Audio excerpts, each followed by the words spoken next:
السلام عليكم وسو. وعليكم السلام. ሰላም ነው አለ አልሐምዱሊላህ።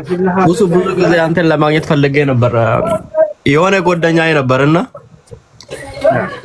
ክርስቲያን ነው። እሺ አብረን እየርን ያለ ወደ ክርስትና ኢምባ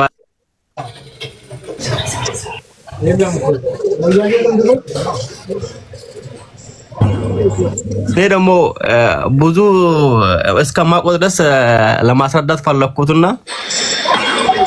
እኔ ደግሞ አልረዳልኝም። ከኔ የተሻለ ሰው አለ። እስልምና ውስጥ የምትፈልገው ጥያቄ ካለ ማወቅ የምትፈልገው ከሆነ እኔ ሰውን አገናኛለሁ እንድታውቅ አደርጋለሁ አልኩት። እሺ አለኝ። እንዴት ላገኝና ከሱ ጋር ታወራለህ? እኔ ያለሁት እንግሊዝ ነኝ። እሺ ለማንኛውም በዚህ ላይቭ ይዘውና እሺ ላይቭ አይገባልኝም። ለምን የተለያየ ቦታ ስላለን። ግን ያንተን ላይቭ ሰጥቻ እንትን አድርጌለታለሁ፣ ሼር አድርጌለታለሁ እኮ ቲክቶክ ካለው ግባ በለው አስገባለሁ። እሺ እሺ እሺ ውሱ ሹክራን። እሺ ሰላም አለይኩም። ወአለይኩም ሰላም ወራህመቱላህ። ጥያቄ ነበር መጠየቅ ይቻላል? ይቻላል። ነሳራ ናት ማለት ክርስቲያን ናት እና እስልምና በጣም ሰላማዊ ነው ማለት ለሌሎች ሃይማኖቶችን አይጠየፍም ነው ማን ነው አይጠላም እስልምና ሰላምን ነው የሚሰብከው ማምን በሚለው ዙሪያ የሆነ ሐዲስ አምጥታ ማለት ስህተት ነው እናንተ ሰላማዊ ሃይማኖቶች አይደላችሁም ብላይ ነበር። ሐዲሱ ምን ይላል ለበላችሁ ኡስታዝ? እሺ ቀጥይ። ሰሂህ ነው ሐዲሱ።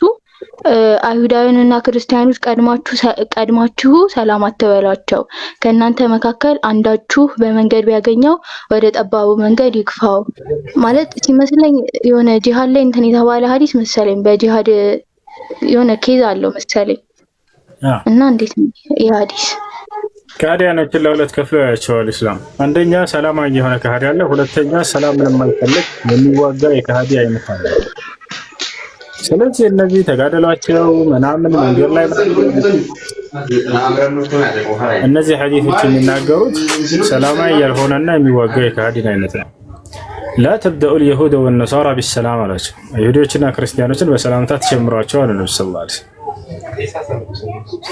فإذا لقيتموهم في الطريق فاضطروهم إلى أضيقها በመንገድ ላይ በምታገኟቸው ጊዜ ወደ ጠባቡ አስጠጓቸው ብለው ነብዩ ሰለላሁ ዐለይሂ ወሰለም ተናግረዋል። ምን ማለት ነው? ይታራ እንደው በመንገድ ባገኘው ቁጥር እየገፋው ሂድ ማለት ነው? ላ አይደለም። የራስህን መንገድ ይዘህ ሂድ ነው፣ ሌላ አይደለም። የራስህን መንገድ ይዘህ ሂድ። ለነርሱ ብለህ በቦታ ላይ ከተጨናነቀህ አትሄድ ነው ማለት ነው። ኖርማል ሆነ ትሄዳለህ እንጂ ባገኘው ሰዓት ግፋው የሚል ትርጓሜ አይደለም። ነብዩ ሰለላሁ ዐለይሂ ወሰለም መንገድ ላይ አይሁዶችና ክርስቲያኖችን ያገኛቸው ነበር፣ እየገፋቸው አይሄዱም ነበር። ተቻለ ነብዩ ልክ እንደ ሰሃቦችም አብረዋቸው ይሄዱ ነበር፣ እየገፋቸው አይሄዱም። ግን አንደኛ ይሄ የተነገረው በጂሃድ ጊዜ ነው፣ እነሱ ሊዋጉ የሚመጡ አካሎችን አስመልክቶ የተነገረ ሐዲስ ነው። ሁለተኛ እንደው መንገድ ላይ በታገኛቸው እንኳን እነሱ ግፋቸው ለማለት ሳይሆን የራሳቸውን መንገድ ይዛችሁ ሂዱ፣ ለእነርሱ ብላችሁ መንገድን ለመልቀቅ ብላችሁ ተጨናንቃቸውና ተጣባቸው አትሂዱ ለማለት ነው። እሺ መርሐባ አፋ السلام عليكم ورحمة الله وبركاته. عليكم السلام ورحمة الله. عليكم السلام. ጥያቄ ነበር። እሺ እኔ አባገር ነው የምሰራው፣ ሁለት ሆነን ነው የምንሰራው። እኔ ግን ሌላ ቦታ ነው የምሰራው። ማድረው እናቷ ቤት ነው የምሰራው፣ ደግሞ ልጇ ቤት ነው። ፈጣን ሆኖ እና እናቷ ቤት ሌላ ሰራተኛ አለች ማለት ነው። እኔ እዚህ ስራ ጨርሼ ስሄድ እሷ ደግሞ ስራ አትጨርስም እና እንዳላግዛት ደግሞ ታናግዘኛለች ማለት አውቄ የሆነ በቃ ብተዋት አራኝ ሆነብኛል እንዴ? አንቺ ግዴታ የለብሽም እዛ መስራት አይደል? ግዴታ የለብኝም። ለማደር ብቻ ነው የሚሄደው። ሐረ ግዴታ ያለብሽም ወንጀለኛ አትሆኝም ባለማገዝሽ። ግን ደክማ ከየሻት እህትሽን ብታግዣትና ስራውን ቶሎ ብታጨርሻት መልካም ነው። ታድለኛለች ማለት እኔ ጋር ትፎካከራለች ማለት እኔ የምሰራው ሌላ ቦታ ነው፣ ግን እዛ ስለማደር ብቻ ከእኔ ጋር ትፎካከራለች ማለት ነው። ያንን አንተ ሰዎችን በአብራቻችሁ በምትኖሩ ጊዜ አንዳንድ ጊዜ ያለ ባህሪያቸውን ቻል ብታደርጓቸውና ብታግዟቸው መልካም ነው። አይ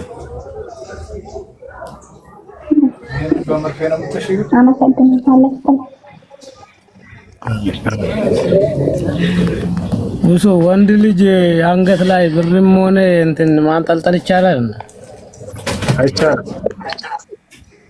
ማንኛውም ነገር ማድረግ አይቻልም?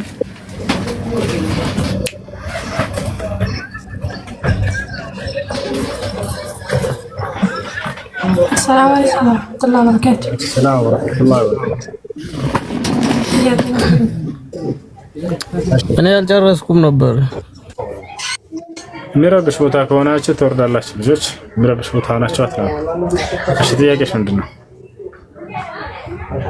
ጥያቄ የሆነ ጊዜ ላይ 2012 አካባቢ ነውና የዛኔ እናቴ ታማ ነበርና ወንድሜ ደግሞ እስር ቤት ነበር እና ማንም ካጠገቤ አልነበረም እና አንድ ቀን ምንም ነገር ቤት የለም ነበርና ላከችኝ እናቴ የሆነ ገበያ አንድ ሸጥ እንጃ እድሜ 12 13 14 እንደዚህ ነውና ከዛ ገበያ 16 ብር አለፈብኝ።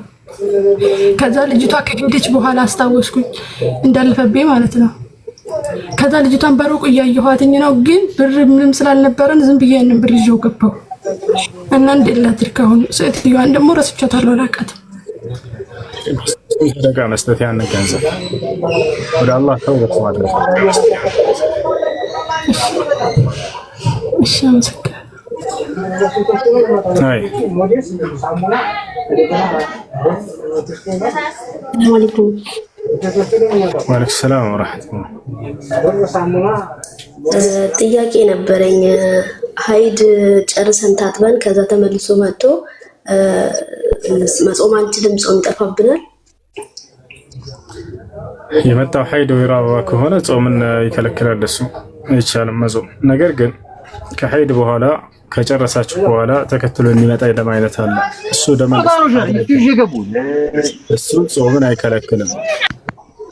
እሱ ጾምን አይከለክልም። አንተ የሌባ ልጅ ጨርሰን ታጥበን ድጋሚ መጥቶ ጾም ጀምረን ድጋሚ ከመጣ ጾም አያበላሽም። ደመል ኢስቲሃዳ ከሆነ እህት አዳምጪ በደንብ እሺ። የወር አበባ ነው ከሴት ልጅ ብልት የሚወጡ ደሞች አንደኛ የወር አበባ ደም ደመል ሐይድ ይባላል። ሁለተኛ ከእርሱ በኋላ ደመል ኢስቲሃዳ የሚባል የሚወጣ ደም አለ። ሶስተኛ ደግሞ በወሊድ ጊዜ የሚወጣ ደመል ኒፋስ ወይንም የወሊድ ደም አለ። ስለዚህ የወር አበባ ጨርሳችሁ 6 ቀን የ7 ቀን ጨርሳችሁ በኋላ ምናልባትም ሻወር ወስዳችሁ ከዚያ በኋላ ተከትሎ የሚመጣ የደም አይነት ደመል ኢስቲሃዳ ይባላል። እርሱ ጾምንና ሶላትን አይከለክልም። ምልክቶቹ ምን ምን ናቸው ከተባለ የወር አበባ ደም ለምሳሌ 3 ምልክቶች አሉት። እሱ ምንድነው? ጥቁር ያለ ደም ነው። ሁለተኛ የሽታ አለው የወር አበባ ደም ልክ እንዲሁ የህመም ስሜት አለው። እነዚህ ሶስቶቹ ምልክቶች የተስተዋሉበት የደም አይነት ደመል ሐይድ የወር አበባ ደም ይባላል። ሶላትን መስገድ ጾም መጾም አይቻልም። ይሄን ከጨረሳችሁ በኋላ ደግሞ ደመል ኢስቲሃዳ የሚባለው የደም አይነት ይመጣል። እርሱ ደግሞ ምን አይነት ምልክት አለው ከተባለ ጥቁር ያለ ደም አይደለም፣ እንደ ወር አበባ ደሙ ፈዘዝ ደብዘዝ ያለ የደም አይነት ነው። ሁለተኛ ምልክቱ ምንድነው? እንደ ወር አበባ ደሙ ሽታ የለውም። ሶስተኛ የህመም ስሜት የለውም። የዚህ አይነቱ ደም ከወር አበባ ደም በኋላ ከተከሰተ ጾምን አይከለክልም፣ ሶላትን አይከለክልም። መስገድና መጾም አለባችሁ። ነገር ግን ለእያንዳንዱ ቀን እስቲንጃና ውዱ ያስፈልጋል ለእያንዳንዱ ሶላት። ምክንያቱም አንዱን ሶላት ሰግዳችሁ ጨረሳችሁ በቀጣዩ ሶላት ሳይደርስ በፊት ደም ሊበዛ ስለሚችል ማለት ነው። ከብልት ላይ ሙሉ በሙሉ ደም እስኪጠራ ሶላትን በምትሰግዱ ጊዜ ለእያንዳንዱ ሶላት እስቲንጃና ውዱ ያስፈልጋል። አይ እሺ ሹክራን። አያፈን ጥያቄ አለ ቀጥል። እሺ ቆርጠፈም ሰላም አለይኩም ወራህመቱላሂ ወበረካቱ። ሌባ ነው ያልከው አሁን ወርዳል። ወአለይኩም ሰላም ወራህመቱላሂ ወበረካቱ። አሁን የሆነ አጎታችን ነበሩና በፊት ካፍር ነበረ። ከዛ ወደ እስልምና መጥተው ነበሩ። የተወሰነ 5-6 ዓመት ምናምን እስልምና ላይ ቆይተው በመሃል ታሞ ምናምን ነበሩና ጥያቄ ሲያጡ ምናምን የሆነ ካፍር ልጃቸው ነበረ ወደ ጴንጤ ብትመለስ ኑሮ እኮ አጋዥ ልታገኝ ነበረ፣ መረዳይ ሰው ምናምን ልታገኝ ነበር ምናምን ብለው ምናምን ከዛ ወደ ኩፍር ተመለሱ ሰውዬ ማለት ነው። ተመልሶ ያለው በመሃል ወደ እስልምና መመለስ ፈለጉ። ከግድቡም አምነው አይደለም የተመለሱት፣ በችግር ነው። ከዛ መመለስ ፈልጉ፣ ልጆቹ ፈቃደኛ አልነበሩም። ከዛ ባለበት ነው መሞት ይችላል ብለው ከለከሉት። ግን በውስጣቸው ሻዳ ያሉ ነበረ። ወደ ሻዳ ለሚያስይዝ ሰው ጋር ሄዶ ሻዳ ለሚያዙና ምን አቅም አልነበራቸውም። በጣም እየታመሙ ነበረ። ሻዳ ያሉ ሞቱ። አሁን ለዚህ ሰውዬ እስትግፋር ማድረግ እና ዱዓ ምናምን ማድረግ ይቻላል? ሻዳ ያሉ ሞቱ ነው ያልሽው? አዎ አዎ። ባንደበታቸው ሻዳ ብለዋል የመጨረሻ ህይወታቸው ላይ? አዎ እንደ ከመሞታቸው ከ2 ወር ከ3 ወር በፊት ራሱ። እሺ እንደሱ ከሆነ ሙስሊም ናቸው። ስለዚህ ዱዓ ማድረግ ትችላለሽ፣ እስትግፋር ሰደቃ ማድረግ ትችላለሽ። ና ነብያችን ሰለላሁ ዐለይሂ ወሰለም ካነ አኺር ከላሚሂ ላ ኢላሃ ኢለላህ ደኸለ አልጀና፣ የህይወቱ መጨረሻ ላይ ላ ኢላሃ ኢለላህ የሚለውን ንግግር የተናገረ ገነት ይገባል ብለዋል። ስለዚህ እዚያ መሰረት የሰውዬ ሙስሊም ነው፣ ዱዓ ማድረግ ትችላላችሁ። አቡ ጣሊብ የነብዩ ሰለላሁ ዐለይሂ ወሰለም አጎት የህይወቱ ፍጻሜ ላይ ነብዩ ሰለላሁ ዐለይሂ ወሰለም ወደ ቤት ሄደው ያ ዓም ቁል ላ ኢላሃ ኢለላህ ከሊመተን ኡሐጁ ለከ ቢሃ ዐንደላህ ብለዋት፣ አጎቴ ሆይ ላ ኢላሃ ኢለላህ በል እስልምናን ተቀበል፣ ነገ የፍርዱ ቀን ከአላህ ፊት ቆሜ አምናል ብዬ እንድሟገትልህ ዘንድ ብለው ይሉት ነበር። ስለዚህ በዚያ ሰዓት ሰውዬው ላ ኢላሃ ኢለላህ ቢል ሙስሊም ይሆን ነበር። ይህ ሰውዬ ደግሞ ላ ኢላሃ ኢለላህ ካለ በህይወቱ ፍጻሜ ላይ ሙስሊም ሆኗል። ስለዚህ ለዚህ ለሰው ሰደቃ ኢስቲግፋር ዱዓ ማድረግ ትችላላችሁ። አይ ኢንሻአላህ። ሌላኛው ደግሞ ለወንድ ልጅ እንትን ሰሙድ ብለው ስም ማውጣት ይቻላል? እንደ ባለማወቅ ሰሙድ ተብለው ስም ተወጥቶለት ነበር። ቢቀየር መልካም ነው። አይ ቢቀየር መልካም ነው። አይቀጥም። ሰሙድ ማለት የነገድ ስም ነው። የሷሊህ አለይሂ ሰላም ህዝቦች የተላኩበት ነገድ ነው። እነዚያ ህዝቦች እጅግ በጣም ከሃዲያን ነበሩ ብዙዎቹ እና ወኢላ ሰሙድ አኻሁም ሷሊህ ይላል አላህ። ወደ ሰሙድ ነገድም ወንድማቸው ሷሊህ ላኩላቸው ይላል አላህ ሱብሓነሁ ወተዓላ። እነዛን ህዝቦች ባመፁ ጊዜ በመልአክ ድምፅ ነው የቀሰፋቸው። ኢና አርሰልና ዐለይሂም ሰይሐተን ዋሂዳ፣ እኔ አንድ መልአክ ድምፅ ብቻ ላኩባቸው እያለ ይናገራል። ፈካኑ ከሐሺም አልሙህተደር። ሀይ ቀጥል። ሰላም አለይኩም። ሰላም። ጥያቄ አለኝ ልጠይቅ። አሁን ይቻላል ወይስ ተራ ምናምን እንጠብቃለሁ? ይቻላል። ኦኬ። እኔ ሙስሊም ነኝና ታዙሱ እና ብዙ ጊዜ በቲክቶክ ምናምን መለከታቸዋለሁ። ማሻአላ ወላሂ በጣም ነው የምደሰትባችሁ። ላይክ ያላችሁ እውቀት የራሳችንንም ሃይማኖት በደንብ ተረድታችሁ እነሱ ለሚያመጡት ጥያቄ መልስ መስጠታችሁ ያስደስታልና ራሳችሁን ጠብቁ እላለሁ። ሲቀጥል ወጣቱ ልክ እንደናንተ እንዲማር ምን ትመክራላችሁ ነው የኔ ጥያቄና ብዙ ጊዜ ከክርስቲያን ሰዎች ጋር እኖራለሁና የሚነሱ ጥያቄዎች አሉ። ላይክ እነዛ ጥያቄዎች ሲነሱ እኔ ልክ አንተ እንደምትመልሰው ወይ ደግሞ ሌሎች ኡስታዞች እንደሚመልሱት መመለስ አልችልም። ብዙ ጊዜ ወደ የሚነሳብንን ጥያቄ እንዴት አድርገን እንመልሳለን የሚሉ ወሳኝ ጥያቄዎች አሁን ለምሳሌ ከክርስቲያን ልጆች ጋር ምናምን ብዙ ጊዜ አብረን ስንሆን የሚያነሱት ጥያቄ ይሄው ገብቻል መዶ ይሄው ጠይቅ ይሄው ሰላም አለይኩም ሰላም አለይኩም ሰላም አለይኩም ወራህመቱላሂ ቆይ ሰላም አለይኩም እኔ ቱርኩ ያስችላል ይዞስ ኔትወርክ እንጂ ገብቻለሁ መጠየቅ ትችላለሽ። የፈለግሽውን እያወራሁ አይደል? አንዴ ልጨርስ። ሰላም አለይኩም። አይ ወይንም ያናገርከውንም ማናገር ገብታለህ አንተ እኮ ቀጣዩን ሲያን አይ እኮ መግባት አይደለም እስኪ አንተ መግባት እኮ አይደል ኔትወርክ ነው። ሰላም አለይኩም ሰላም አለይኩም ወራህመቱላሂ ወበረካቱ። በታሪ ስም አንዴ መረጋጋት ይላችሁ አርጅ ሰላም እያወራ ያለ ሰው አለ። ስለዚህ እሱ ይጨርስ። እሺ ይኸውልህ ወንድ ኪታብ ቁርአን ጋር ሐዲስን ጋር ተፍሲር በደንብ ተማሩ። ቁርአንን ሐፍዙ። ሐዲስን በደንብ አድርጋችሁ ቅሩ። ሐዲስን በደንብ አድርጋችሁ ተማሩ። ከዚያ በኋላ ደግሞ የንጽጽር መጽሐፍቶች አሉ። الجواب الصحيح لمن بدل دين المسيح لشيخ الاسلام ابن تيميه رحمه الله تعالى كتاب በጣም ጠቃሚ ነው። ክርስቲያኖች የሚያነሷቸው ኢየሱስ ክርስቶስን አምላክ ሊያደርገው ይችላል ብለው ያነሷቸውን ጥቅሶች ሁሉ እንዳለ ኢብኑ ተይሚያ በዚህ መጽሐፉ ላይ እያነሳ መልስ ሰጥቶባቸዋል። ከራሳቸው መጽሐፍም እንደ ሎጂክም ልክ እንዲሁም ከቁርአንም ከሐዲስ መልስ ሰጥቷቸዋል።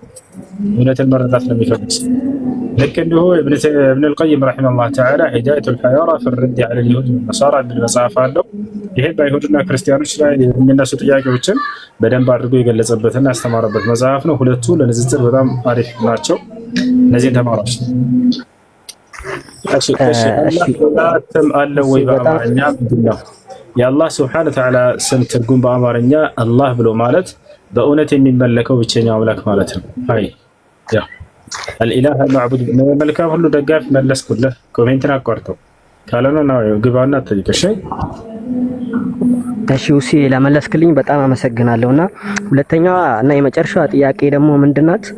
ብዙ ጊዜ በእኛው በሙስሊሞች አካባቢ የሚነሱ ሀሳቦች አሉ። ማለትም በበፊት ጊዜ ላይክ ኸሊፋዎቻችን ሲያስተዳድሩን ሙስሊሞች በነቢያችን ጊዜ የነበረ አስተዳደር አለ እና አሁን ለምሳሌ በቁርአን አያ ከማውቀው ላይክ ብዙ እውቀት የለኝም፣ ግን ከምሰማው ወመን ለም ያሕኩም ቢማ አንዘለላህ ፈኡላኢከ ሁሙል ካፊሩን ይላል። ከአላህ ቁርአን ውጪ የሚተዳደሩ እነሱ በአላህ ላይ ካዱ ናቸው። እንደዛ አይነት ንግግሮች አለና ኢስላም የሚተዳደረው በቁርአን ብቻ ነው፣ በኮንስቲቱሽን መተዳደር ሐራም ነው የሚል የሆነ ያህል ወገን አለ። የሆነ ያህል ወገንም ላይክ እነሱ ጂዚያ እስካልከፈሉ በቁርአን እስካላመኑ ወይ ደግሞ ጂዚያ እስካልከፈሉ ተዋጓቸው የሚል ኃይልም አለና ሃይማኖታችን የትኛውን ነው መከተል አለብን? ማለትም በኮንስቲቱሽን ምናምን ስንሄድ በመጅሊስ ምናምን መርጠን የሚመሩን ኢስላምን የሚመሩ መሪዎች በኮንስቲቱሽን እየተደራደሩ ፓርላማ ላይ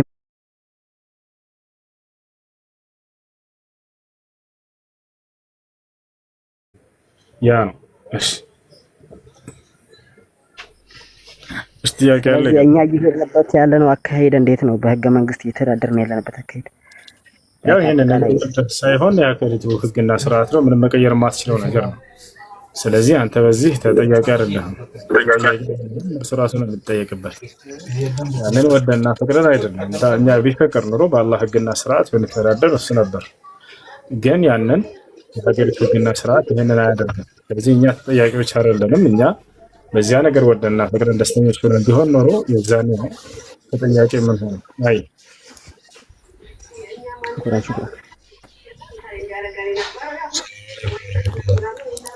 ጥያቄ አለ። ቀጥል። ሰላም አለይኩም። እሱ እንዴት ነህ? ሰላም ደህና አልሐምዱሊላህ። ሰላም ነው። የሆነ ጥያቄ ነበረኝ። እንትን የሆነ ኡስታዝ ሲያወራ ሰምቼው ነበር።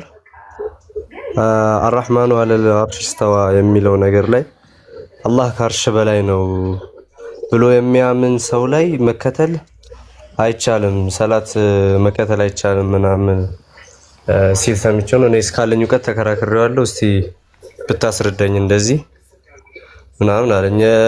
እኔ የሆነ የሰማሁት ሐዲስ ነበር። ኢማሙ ማሊክ የኢማም አርራህማኑ አለል አርሽ እስተዋ ከይፈ እስተዋ ሲላቸው ውጣ ምናምን ብለው የነገሩት ሐዲስ አለ አይደል? እሱን ስነግረው ኢማሙ ማሊክ እንደዚህ አላሉም፣ አራቱም መዝሀብ እንደዚህ ያለ የለም ምናምን አለኝ። እኔ ለዛ ነው ልጠይቅህ እንትን ያልኩት እና ይሄን ነገር ብታስረዳኝ። ስሜት አላህ ሱብሓነሁ ወተዓላ ቃል በቃል እኔ ከአርሽ በላይ ነኝ ብሎ ተናግሯል። ይህንን አምኖ መቀበል ግዴታ ነው። አርራህማኑ ዐለል አርሽ እስተዋ፣ እርሱ አዛኝ አምላካቸው አላህ ከአርሽ በላይ ከፍ ብሏል። ከፍ ብሏል ብሎ ማን የተረጎመ ከተባለ ታቢዒዎች አቡል ዓሊያ የአብዱላህ ብን መስዑድ ተማሪ ነው። አብዱላህ ብን መስዑድ የነብዩ ሰለላሁ ዐለይሂ ወሰለም ተማሪ ነው። አቡል ዓሊያ ይህንን እንደተናገረ ቡኻሪ ያስቀምጡታል። እርተፈዐ ብሎ ተርጉሞታል። ሙጃሂድ አዕላ ብሎ ተርጉሞታል። ሙጃሂድ ደግሞ የአብዱላህ ብን አባስ ተማሪ ነው። እስተዋ ያዕኒ አዕላ ወርተፈዐ ብሎ ሰለፎች አስቀምጠው አይ በዚህ የፈሰረ ተከትለው አንሰግድም ምናምን። ይሄ ትልቅ ስህተት ነው። ትልቅ ስህተት ነው። ሰለፎች አዕላ ወርተፈዐ ብለው ተርጉመውታል። አላህ ሱብሓነሁ ወተዓላ ከአርሽ በላይ ከፍ ብሏል፣ ከአርሽ በላይ ነው ብለው በግልጽ ተናግረዋል። ይሄ ነው። ሌላው ኢማሙ ማሊክ ያሉት እሱ ትክክል ነው፣ ትክክል ነው፣ ሶሒህ ነው። ማስረጃውን ከፈለገ እሰጠዋለሁ። ጃአ ረጁሉን ኢላ ኢማም ማሊክ ረሒመሁላህ ተዓላ ወቃል يا أبا عبد الله الرحمن على العرش استوى كيف استوى؟ فأطرق الإمام مالك رحمه الله تعالى برأسه وكان يتصبب عرقا ثم قال يا هذا الاستواء معلوم والكيف مجهول والسؤال عنه بدعة ولا أراك إلا مبتدعا فأخرج عني هذا المبتدع فأخذ به فأخرج من مجلس الإمام مالك رحمه الله تعالى. تذكرني هنا زقبان هاي أشي عليكم. وعليك السلام ورحمة الله. ኡስታዝ እኔ አንድ ጥያቄ ነበረኝ ስለ ሱና ጾም ነው። ማታ አስተኛ አልነየትኩም ነበርና ያኔ መጾምም እንትን አልነበረኝም። የጠዋት 3 ሰዓት ላይ ምናምን በቃ የለጾም ብዬ ጾምኩኝ። እንዴት ይታያል? ሱና ጾም ችግር የለም ከረፈደ በኋላ ብትነይቱ። ነገር ግን በሸርጥ መስፈርቱ ምንድነው? ከሱብሒ በኋላ የበላችሁና የጠጣችሁ መሆን የለባችሁም። ለዚህ እንደሚባል ማስረጃ ነቢያችን ሰለላሁ ዐለይሂ ወሰለም በጊዜያቸው ከዕለታት አንድ ቀን ከሱብሒ ሶላት በኋላ ሄዱ። ፀሐይ ከወጣ በኋላ ወደ ሚስታቸው ቤት ሲሄዱ ጊዜ የሚበላል ብለው ጠየቁ። የለም አሏቸው። ስለዚህ በቃ እንዳውም ዛሬ ጾመኛ ላይ ብለው በዛው ቀጠሉ። ከዚህ የምንረዳው ሱና ጾም እስከሆነ ድረስ ሰውየው ከሱብሒ በኋላ ፀሐይ ከወጣም በኋላ ቢነይት ችግር የለውም። ግን ከሱብሒ በኋላ የበላና የጠጣ መሆን የለበትም። ያልበላና ያልጠጣ ከሆነ ነው። አይ እሺ አፍ